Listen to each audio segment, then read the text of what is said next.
Tonight, we begin with a development that US officials, European diplomats, and intelligence analysts had feared, tracked, and warned about for weeks. A development that unfolded not over months, not over years, but in a single day. A single day that reshaped alliances, a single day that forced Washington to scramble. A single day that threw Europe into confusion and anger. What China and Russia did today crossed a line that Western leaders had hoped would hold. And when that line broke, Europe did not hesitate. They responded with alarm, demand, and pressure. Because tonight, for the first time in decades, two of the world's most powerful authoritarian states have formed what insiders are calling a secret defense pact, and it is already sending shockwaves through Washington.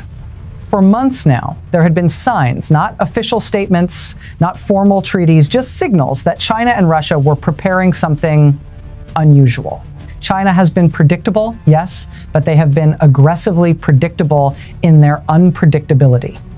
Their moves have followed a certain pattern, a rhythm, almost a choreography. Russia, meanwhile, has been desperate to create new alliances as its war drags on. A pattern of reaching, realigning, repositioning. But what set off alarm bells in Brussels and Washington this week was that the pattern went silent. Intelligence experts who monitor Sino-Russian military activity know the indicators. The distant movement of naval assets, quiet cyber exchanges across shared networks, sudden denial of satellite windows, and the abrupt shutdown of diplomatic communication, all of it went quiet. And whenever China and Russia go quiet, it only means one thing. Something is about to get very loud. Early this morning, NATO intelligence sources detected what they described as a strategic synchronization. That included naval repositioning in the Pacific and the Arctic, shared missile defense data, and cyber command links that had not been activated jointly in over 7 years.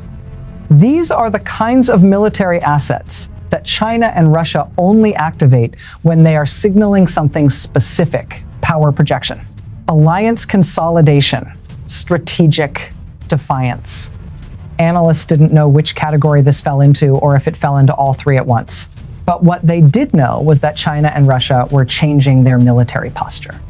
And when two nuclear-armed authoritarian powers shift posture without explanation, even by a small measure, the world pays attention.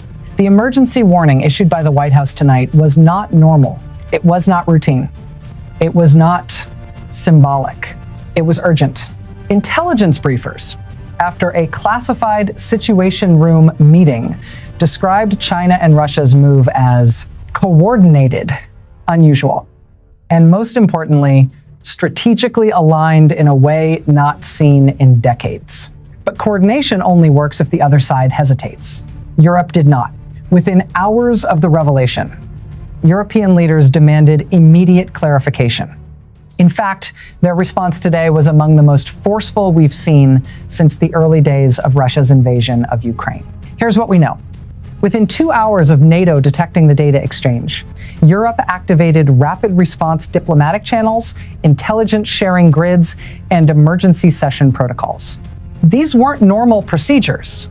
These were crisis-level systems, the ones Europe only activates when preparing for high-stakes confrontation. Tonight, NATO sources confirmed that China and Russia signed or at least activated a mutual strategic defense framework. This included joint targeting data, shared radar coverage, coordinated naval routes, and a clause that appears to promise conditional military assistance during conflict. Europe demanded answers before Washington could even finalize a statement. They pressed Moscow. They pressed Beijing. They pressed every diplomatic channel they could reach. Because here is the core threat. This wasn't just symbolic. It wasn't just a diplomatic handshake.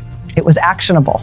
A defense pact between China and Russia is the kind of move that could change the map of global power if left unchecked. And Europe, understanding that fully, responded with forceful demands. They didn't accept silence. They didn't accept denials. They hit back with pressure on the United Nations and urgent briefings to NATO partners. Europe targeted the strategic weak points, the ones that keep China and Russia from fully consolidating their influence. And here is where the story becomes even more intense. Analysts now believe that China and Russia's secret pact was designed to test the unity of the West after months of